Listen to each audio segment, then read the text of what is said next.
Paano papatayin ng AI ang mga developers at companies? Hindi through robots, through their wallets. Tara, tingnan natin. Si Juan, full-stack developer. Solid ang skills niya, pero daming tasks, tight ang deadline. Parang lagi siyang kulang sa oras. Isang araw, natuklasan niya ang AI coding assistance. One prompt lang, may complete REST API na siya. Auth, validation, error handling, in seconds. Nag-explode ang productivity niya, 3 beses mas mabilis. Lahat ng boilerplate, test code, debugging, AI na gumagawa. Parang may free senior dev siya. Pero may presyo pala. Unang buwan, $20. Pangalawa, $50. Pangtatlo, daan-daan na. Kasi every single task dumadaan na sa AI. Hindi na siya marunong without it.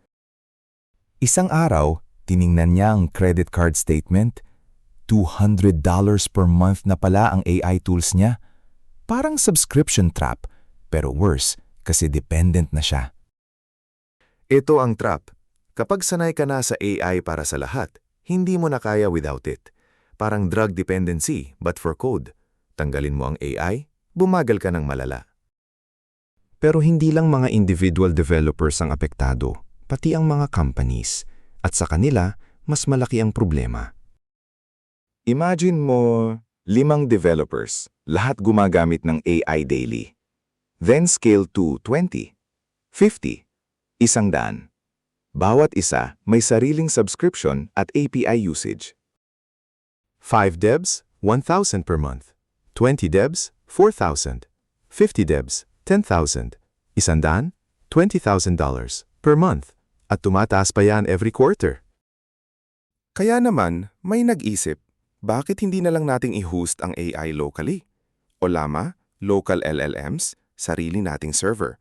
Walang monthly fees, walang API limits. Mukhang magandang idea, di ba?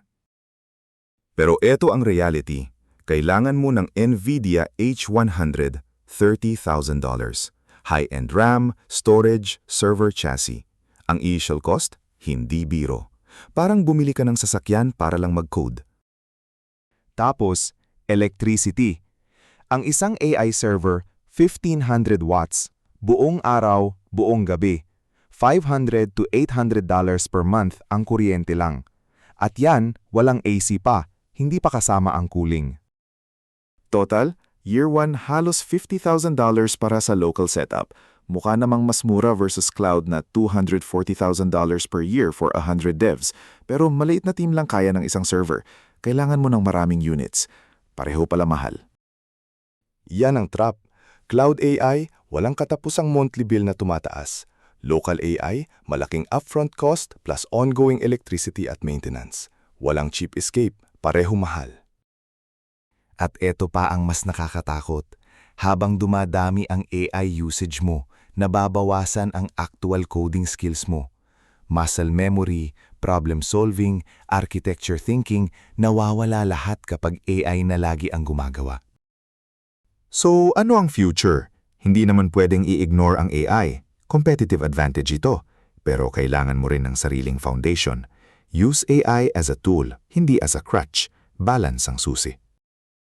Kaya ang takeaway, gamitin mo ang AI pero huwag mong kalimutan mag-aral.